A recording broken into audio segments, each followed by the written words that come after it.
Today, I'm gonna talk about journaling. Before I start, grab your 1 liter water bottle. I have one. I have mine right here. Back straighten, chest facing the world. Let me fix my hat. Fix your hat. If you're wearing one right now, fix your hat. Let me tell you a story.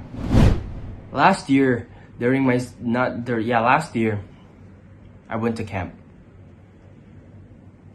Last year I went to camp with my class to some place near the mountains, of course. And on the second day, our school planned to go hiking. 2.8 kilometers back and forth. Took 2 hours straight. And the end was just some measly waterfall. Funny story, right? I went for an hour. It took me an hour just to go up to the waterfall because we wanted to get some water, and the teacher told us that the water was drinkable.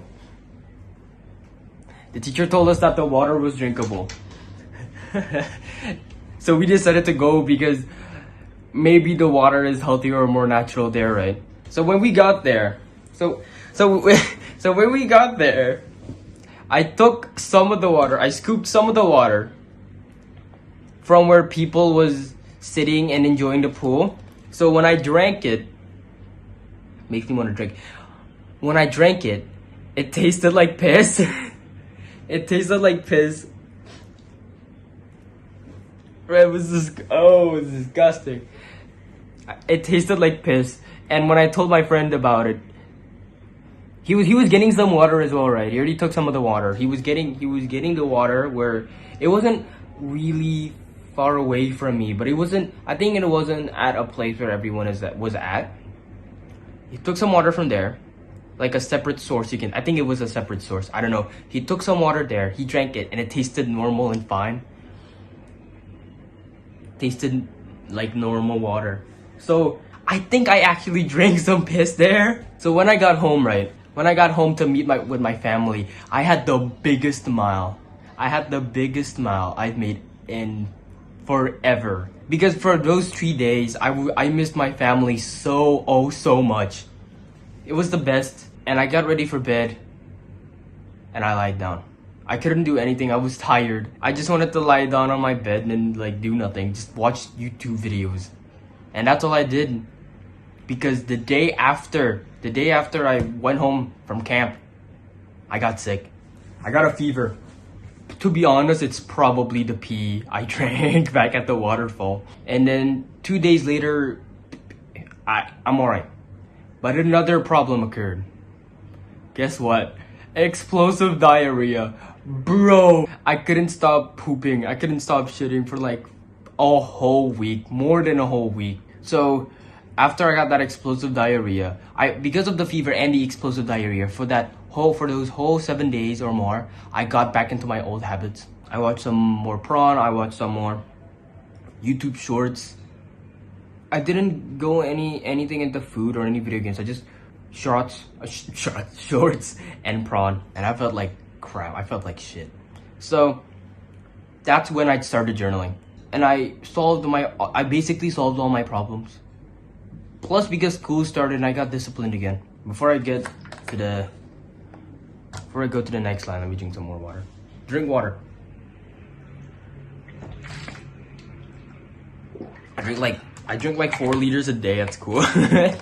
I think it's too much water, but whatever. So, if you just got started into journaling, or you never heard of journaling before, it's basically you writing in a book. It's you writing in a notebook about your thoughts, about basically everything, really. About the problems, your successes, how your day went. And that's what you should write in your journal. You can take mine as an example. So, the first day school started, my mom told me off. Because I was busy using my phone, and I was so slow. I got distracted. It was... shit. Fuck. I guess I messed up. So, at 5 in the morning, of course I was tired, alright? It was the first day of school, everybody was. My mom told me off because I was too slow. And that night, at the end of the day, I wrote, my mom told me off, I got to school, it was alright, it was the first day, there was no homework. I got back, disciplined, writing the journal right now. And then at the bottom, I wrote, my mom told me off because I was slow. What should I do to prevent this problem from happening again? So what I wrote, you have to sit down and write until you find a solution. Like you're 100% sure it will work.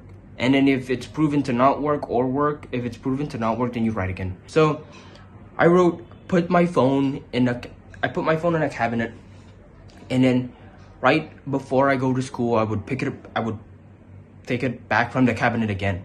And a little side note, you should get a notebook that you like. Don't use just a normal boring notebook because you probably don't have any motivation for it then.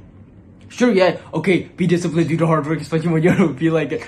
Because this notebook is you. The problems you solve, what you conquered, what you accomplished. This notebook, just remember, just imagine a notebook. This notebook is you. It's basically you. And if you're still unmotivated to do so, then you need to be disciplined. One little mind hack is, whenever you're on self-improvement and like you're always just, when you're in self-improvement, you're always like, I have to do this. Oh crap, my battery's about to die. Oh my god, I have to do this so I can do this. Shut up, WhatsApp. I have to exercise, I have to meditate, I have to journal. Instead of saying I have to journal, I have to exercise. Instead, I get to journal. See, I smiled. Instant boost of dopamine, bro. It's the best. It's like a little mind hack. I don't know how. I got this from Andrew Tate's Iron Mind course, by the way. So say I get to journal instead of saying I have to journal. If you've been working too hard, say I get to journal and then I can do this. Whenever I say I get to exercise, I'll think of lifting weights, enjoying it, and getting the pump. But when I say I have to exercise, I think of 50 push-ups. And I hate push-ups so much. I think of 100 push-ups. If you really want to journal, watch the next video. If you just watch this video, sure you can journal, but like you're gonna be basically, you're gonna not know everything. You might be doing bad journaling. See, if you don't know what that term is, you're gonna have to watch the other video. And as I always say, keep improving with speed.